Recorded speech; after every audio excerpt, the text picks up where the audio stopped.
শেরপুর জেলা যে রাষ্ট্র আর ক্ষমতা রাখে এটা কোন সব বুঝবেন জানুন, কারণ এই শেরপুর জেলার মধ্যে এমন এমন কন্ডম ক্রিয়েটর আছে যারা কিন্তু প্রধানমন্ত্রী হওয়ার ক্ষমতাও রাখে। আঙ্গুর নাম উঠছে হইল, আঙ্গুরটা উঠছে না, কাটতে দিছে। নালিতাবাড়ি বিভাগ চাই দিতে হইব।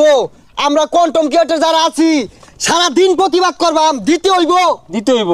কি এর দাবি এটা? ন্যায্য দাবি লেখা রয়েছে নালিতাবাড়ি উপজেলা বিভাগ চাই, যদি আঙ্গুর 10 নং যুগানি ইউনিয়ন রাষ্ট্র আর ক্ষমতা রাখে আপাতত আঙ্গুর থানাটা বিভাগ দিলে আমরা সন্তুষ্ট।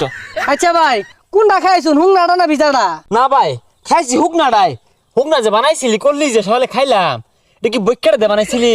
ড্যামা ছিল এন্দুরে গাতাত দিছিল পরে বাইরে লইছি। এন্দুরে কারাতে বাইরে হুকনা বানাই করলি দেখাইছি।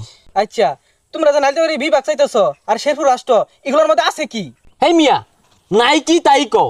শেরপুর জেলার অলিতে গলিতে এইরকম বড় বড় কিছু পণ্ডিত আছে, হ্যাঁ, যারা সারা পৃথিবী শাসন করার মতো ক্ষমতা আছে, মাথার বুদ্ধি আছে। যুক্তি ছাড়া উক্তি লয়া রাস্তা তাহলে কিন্তু ফিটনা খাইবি তোরা। ব্যাগ দুনিয়ার মানুষ বিভাগ চাইতেছে, ওগুলা কিছু হয় না। আঙ্গুর শেরপুর জেলাত নাই কি, সবই আছে। আঙ্গুর দিউন লাগবো।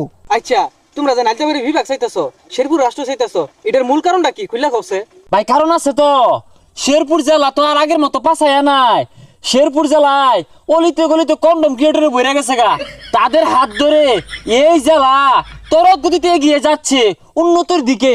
তো এটা তো রাখে ক্ষমতা রাষ্ট্র হওয়ার। ওহো, এটাই তাহলে মূল কারণ কন্ডম ক্রিয়েটররা রাষ্ট্র বানাইবো। তোমরা হুদাই গ্যাঞ্জাম করো না, বাড়ি যাও না কাকো, যাও। আচ্ছা, অত কিছু বুঝি না, আপাতত প্রাথমিক পর্যায়ে আঙ্গুর নালিতাবাড়ি থানা বিভাগ চাই। নালিতাবাড়ি থানা বিভাগ চাই, নালিতাবাড়ি থানা বিভাগ চাই।